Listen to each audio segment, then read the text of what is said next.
Bonjour à tous et bienvenue dans cette nouvelle vidéo sur le logiciel Fusion 360. Donc dans le tutoriel d'aujourd'hui, nous allons voir ensemble la conception et l'animation d'un mécanisme simple qu'on appelle croix de Malte. Donc c'est parti pour la conception. Donc nous allons commencer par la création de la pièce de base. Donc je fais un clic droit et je fais Nouveau composant. Dans ce nouveau composant, je vais créer une nouvelle esquisse. Donc cette esquisse, je la crée sur ce plan. Ensuite, je vais dans Créer. Ensuite dans Rainure et je fais Rainure par point de centre. Comme point de centre, je choisis mon origine et je viens tracer ma forme. Ensuite, cette forme, je vais la coter. Donc ce trait, je lui donne une valeur de 60 mm et je renseigne également une valeur de 60 mm entre ces deux traits. Mon esquisse est terminée. Je peux maintenant terminer l'esquisse. Et cette esquisse, je vais l'extruder. Donc je choisis la fonction extrusion et je renseigne une valeur de 8 mm. Ensuite, je crée une nouvelle esquisse sur ce plan et je viens tracer un premier cercle. Je m'aligne pour être concentrique avec la partie arrondie et je fais un cercle de 20 mm. Je peux maintenant quitter mon esquisse. Ce cercle, je vais l'extruder d'une valeur de 10 mm. Je fais Entrée et je viens créer une nouvelle esquisse sur cette extrusion et cette fois-ci je viens tracer un cercle concentrique de diamètre 10 mm. Ce cercle, je viens lui aussi l'extruder d'une valeur de 15 mm. Ensuite, je viens créer une nouvelle esquisse sur ce plan et je viens de la même façon tracer un cercle concentrique à la seconde partie arrondie. Je fais un cercle de diamètre 20 mm. Je peux quitter mon esquisse et ce cercle, je vais l'extruder cette fois-ci d'une valeur de 15 mm. Je viens créer une nouvelle esquisse sur cette seconde extrusion. Je viens tracer un cercle concentrique d'une valeur de 10 mm. Et ce cercle, je viens lui aussi l'extruder, mais d'une valeur de 10 mm. Je viens placer des congés sur cette arête. Donc ce sera un congé de 4 mm. Et je viens faire également deux congés sur cette arête et sur cette arête d'une valeur de 5 mm. Ensuite, je vais rajouter un chanfrein sur cette arête et sur cette arête d'une valeur de 1 mm. Je peux maintenant créer un nouveau composant afin de dessiner la croix de Malte. Et à l'intérieur de ce nouveau composant, je viens créer une nouvelle esquisse sur ce plan. Je viens tracer un premier cercle de diamètre 10,5 concentrique à la partie cylindrique, ainsi qu'un second cercle concentrique au premier d'une valeur de 80 mm. Je viens ensuite tracer un trait vertical du centre du cercle jusqu'à l'extrémité, et ce cercle, je viens dire que c'est un élément de construction. Ensuite, je viens tracer une première forme de cette façon, avec un arrondi. Donc pour faire l'arrondi, il faut garder le clic gauche enfoncé pendant qu'on déplace la souris. Je viens placer ma contrainte de coïncidence qui ne s'est pas faite. J'indique une valeur entre ces deux traits de 11 mm. Et j'indique ensuite une contrainte de coïncidence entre le centre de la partie arrondie et le trait de construction pour centrer ma forme. Il me reste une valeur de 22,5 mm à rajouter de cette façon. Cette forme, je vais ensuite la répéter, donc je vais dans Créer et dans Réseau circulaire. Dans Objet, je viens sélectionner les trois éléments qui composent ma forme. Je viens sélectionner mon point de centre et je dis que je veux 6 répétitions. Je vais ensuite supprimer les traits dont je n'ai pas besoin. Donc je viens simplement cliquer dessus pour les supprimer. Voilà. Ensuite, je vais venir créer un nouveau cercle sur l'autre partie cylindrique. Donc je fais un cercle de diamètre 51 et ce cercle, je viens dire qu'il est concentrique avec la partie cylindrique. Je viens maintenant supprimer la partie du cercle dont je n'ai pas besoin et je vais, comme précédemment, faire un réseau circulaire. Dans Objet, je sélectionne ce trait, je viens sélectionner mon point de centre et je dis là aussi que je veux 6 répétitions. Donc je viens également supprimer tous les traits dont je n'ai pas besoin. J'obtiens la forme de ma croix de Malte. Je peux maintenant quitter mon esquisse. Et cette esquisse, je vais l'extruder. Donc je sélectionne les parties, donc les deux parties de ma croix de Malte et j'indique une valeur de 8 mm.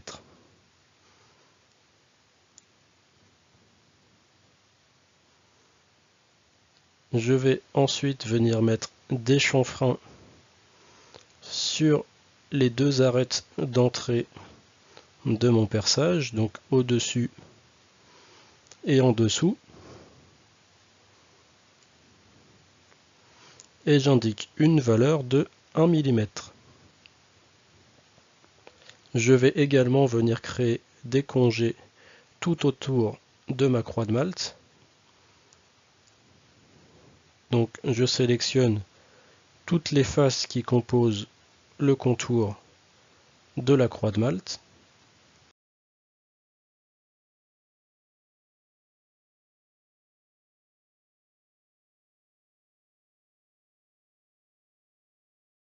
Voilà. Et j'indique une valeur de 1 mm. Donc j'ai maintenant ma croix de Malte qui est dessinée. Je vais pouvoir passer au troisième composant. Je viens créer une nouvelle esquisse sur ce plan et je viens tracer un premier cercle concentrique à la partie cylindrique et j'indique une valeur de diamètre de 10,5 mm. Je viens ensuite tracer un second cercle concentrique au premier et j'indique une valeur de diamètre de 50 mm. Je viens ensuite tracer un trait vertical qui part du centre des deux cercles et je viens indiquer que ce trait vertical est un élément de construction. Je viens ensuite tracer une nouvelle forme qui part du cercle, qui descend et qui relie par une partie arrondie un second trait qui vient relier le cercle.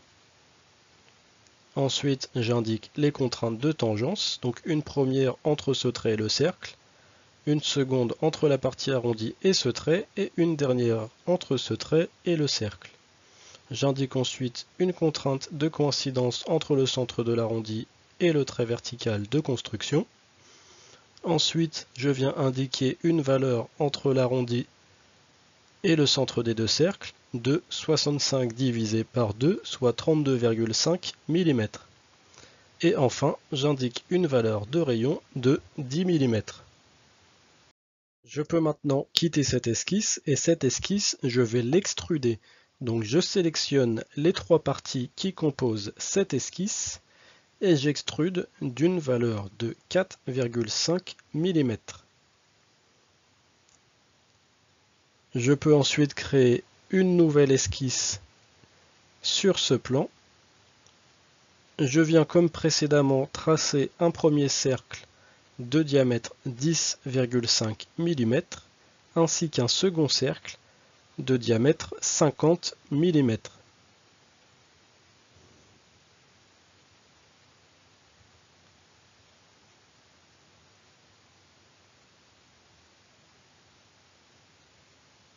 Je viens ensuite tracer un troisième cercle qui sera concentrique à la partie arrondie et j'indique une valeur de diamètre de 40 mm. Je viens ensuite découper toutes les parties dont je n'ai pas besoin.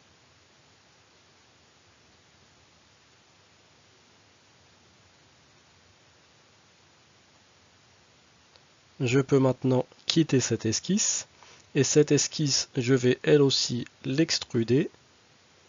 Cette fois-ci d'une valeur de 8,5 mm.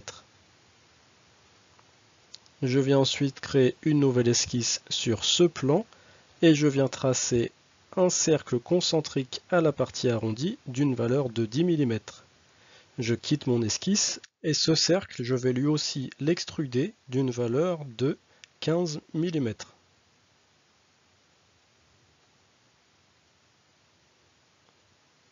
Je vais ensuite ajouter des chanfreins sur les deux arêtes d'entrée du perçage, donc celle du dessus ainsi que celle du dessous, et je renseigne une valeur de 1 mm. Je vais ensuite ajouter des congés, donc je viens sélectionner cette arête et je renseigne une valeur de 5 mm. Je vais également mettre des congés sur ces arêtes, donc j'avais oublié de sélectionner la fonction congé. Je sélectionne également cette arête, ainsi que cette arête et cette arête. Et je renseigne une valeur de 1 mm.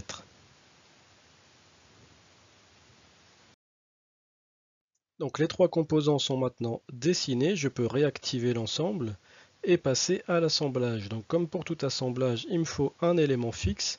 Donc je place le composant 1 à la terre et on va passer à la première liaison entre la croix de Malte et la base. Donc si je regarde dans l'onglet mouvement, on voit qu'on a plusieurs mouvements disponibles. Nous, ce qu'on va prendre, c'est révolution. Donc je retourne dans position, je viens sélectionner mon premier composant, je clique sur cette face, et pour le second composant, je clique sur cette face. Donc on a un aperçu du mouvement, par contre la croix de Malte est un peu basse, donc je vais la décaler. Donc en agissant sur cette flèche, on peut décaler la croix de Malte, et là on va la décaler de 7 mm. Je fais OK. On va faire la même chose sur l'autre composant. Donc je clique sur liaison. Dans mouvement, je regarde que je suis bien sur révolution. Je retourne sur position. Je sélectionne la face de mon premier composant et la face sur le second composant. Donc on voit le mouvement qui se fait. On va là aussi venir décaler la pièce d'une valeur également de 7 mm. Et je fais OK.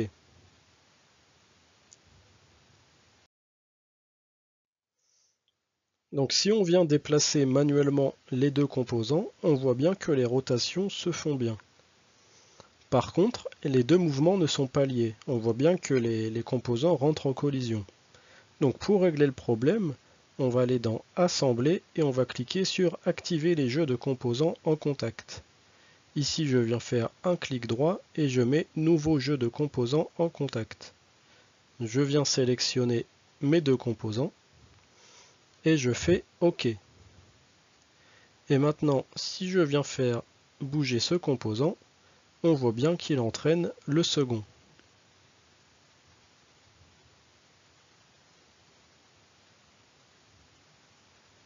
Donc, pour valider tout ça, on va aller sur la révolution 2 et on va faire animer le modèle.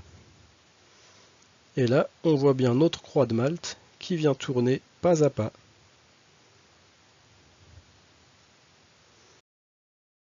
Donc ce qu'on va pouvoir faire maintenant, c'est qu'on va modifier les apparences des trois différents composants.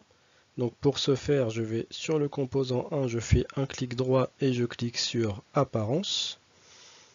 Donc pour la base, on va aller dans Peinture, Brillant, et je vais appliquer une peinture noire. Ensuite, pour les autres composants, on va aller dans Métal, on va essayer bronze et bronze poli. Donc je trouve que c'est un petit peu foncé, on va essayer autre chose. On va plutôt aller dans laiton et on va appliquer le laiton poli. Je vais l'appliquer également sur l'autre composant.